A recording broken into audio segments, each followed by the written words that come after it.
Nosso convidado é médico, psiquiatra e um dos escritores mais respeitados do mundo. Ele está aqui hoje para a gente conversar sobre alguns temas que ele aborda nos livros dele, Diguinho. Theodore Dalrymple!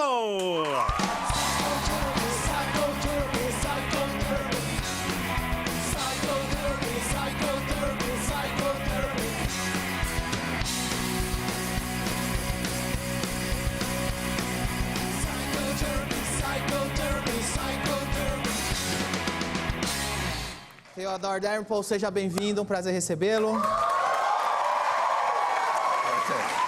Primeiramente, como que eu devo te chamar? Theodore Dalrymple ou Dr. Anthony Daniels? Theodore. Theodore. Because my books are written as Theodore. Porque os meus livros têm esse nome, escritos Por que como você Theodore. criou esse nome, Theodore Dalrymple? Well, I was working as a doctor. Eu trabalhava como médico. I was writing about the things I E saw já as a escrevia doctor, sobre and as coisas que eu obviously via I como needed to médico. be, Então, slightly eu precisava anonymous. ser meio que But anônimo. also, in English, this name, Em inglês, sounds like esse a very nome, old, Theodore Dalrymple, bad-tempered parece man. ser uma pessoa velha com muito mau humor. Which is what I wanted to E sound era o que eu like. queria parecer. Você esteve aqui para um dos eventos mais importantes da Liberdade no Brasil, que foi o 31º Fórum da Liberdade em Porto Alegre. Esse evento é pioneiro, eu espero estar lá um dia, eu fui convidado para esse e não consegui estar por causa de agenda. Você veio aqui para esse evento, não foi? Yes, yes. Exatamente. Você escreveu muitos livros, alguns eu já li, o último que eu li foi esse aqui, Viagens aos Confins do Comunismo. Aliás, esse livro eu ganhei de presente de um dos roteiristas aqui do programa no dia do meu aniversário. Esse livro é excelente, mas vamos começar a conversa falando deste outro livro aqui, A Faca Entrou, Assassinos Reais e a Nossa Cultura. O livro fala sobre o quê?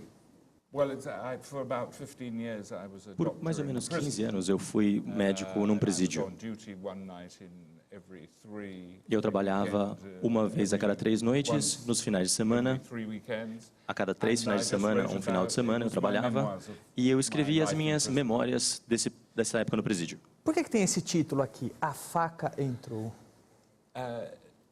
It is because every murderer who Porque murdered todos with os a knife, assassinos when que asked, mataram alguém com uma faca, what happened, quando said alguém the pergunta knife para ele o went que in, aconteceu, ele fala, meu, a faca entrou.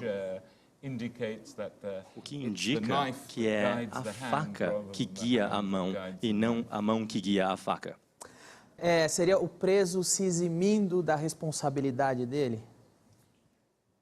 Yeah, well, it's a way. I mean, we all do it. Nós todos fazemos isso, To não an é? extent. Yeah. De uma certa Everyone forma. does it. É um De uma certa comportamento forma, todo mundo faz. humano. Yes, it's human. Sim, um comportamento humano. But they wanted to distance themselves Mas os from criminosos their querem se actions. distanciar das ações. And they wanted to persuade others that Eles they were queriam not really convencer outras responsible. pessoas que eles não If you like, eram de they were fato the victims responsáveis. of their Eles own behavior. poderiam até querer dizer que são as vítimas do comportamento. Aqui no Brasil a gente tem, acho que acredito que é em todo o Ocidente, mas no Brasil é quase que o senso comum, é o que se prega nas universidades, é o que se prega na mídia como uma lei praticamente, onde diz que sempre um criminoso é vítima da sociedade. Ele só cometeu o crime porque ele é vítima da sociedade, porque ele era pobre, porque ele não teve oportunidades. Você, como um especialista nisso, como um escritor, como um psiquiatra de prisão, o que você observou? Realmente o criminoso é uma vítima da sociedade? Well, it is certainly true that most criminals É verdade come que a maior parte dos from, criminosos vem the lower class of das society, classes the mais poorest class. baixas, That is das true. mais pobres. Isso é de fato verdade. But that's not the same as saying that, Mas isso não é a mesma coisa que dizer que eles são somente vítimas, porque se isso fosse verdade, todas as pessoas que são pobres seriam criminosas.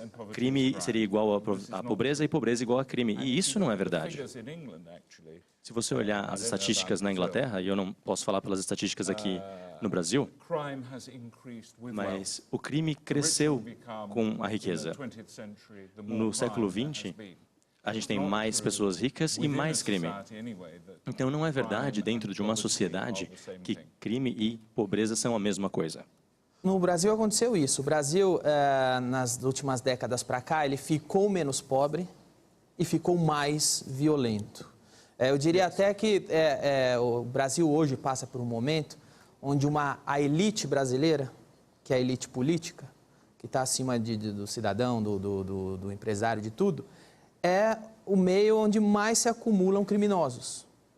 Ou seja, você vai lá na nossa elite política, não são as pessoas mais pobres do país, que são os senadores, que são os presidentes, que são os deputados, mas são os criminosos mais famosos e em maior número acumulado. Isso derruba a tese que é só a pobreza que transforma o ser humano em criminoso? Well, yes, of course. Sim, claro. Da minha perspectiva, e eu não sei muito sobre o Brasil, o problema com a impunidade é que a classe política e as classes mais altas, elas têm experiência, bastante experiência, e isso tem um efeito psicológico muito grande no resto da população. Porque se as pessoas no topo são criminosos, por que nós que não estamos no topo não seríamos criminosos? Não existe justiça igualitária. Mas isso é meio que uma desculpa. Se você cometer um crime na minha frente, não justifica que eu depois possa cometer um crime. O que você acha que é o melhor método para se diminuir a violência, para que um país seja menos violento? Na Inglaterra, eu poderia dizer o que deveria ser feito, mas eu não posso dizer o que deveria ser feito no Brasil.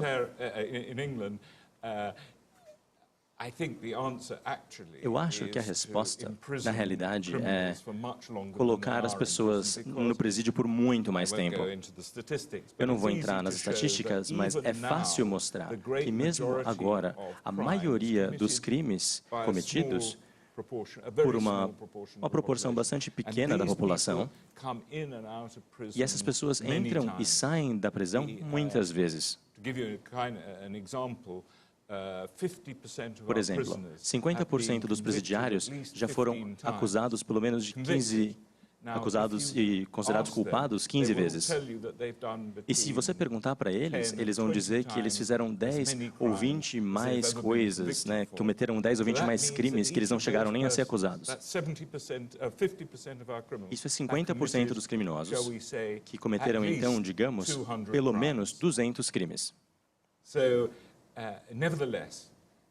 Mesmo assim, eles são sentenciados a 6 meses ou 1 ano e depois são libertados depois de metade desse período. O que a gente precisa lembrar? Eu estou falando da Inglaterra aqui. Os culpados, aliás, as vítimas do crime em geral são os pobres. Eu não vou ser vítima de um crime em geral. Se eu morasse numa área mais pobre, a minha vida seria dominada pelo medo do crime. Esses que se condoem muito com os criminosos, como criminologistas, a criminologia é uma das maiores causas de crime, eu digo.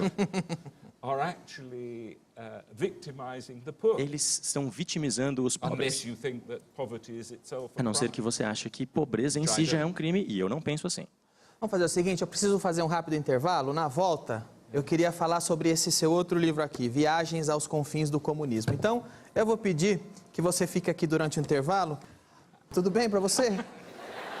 Ok, então voltamos já, tá bom?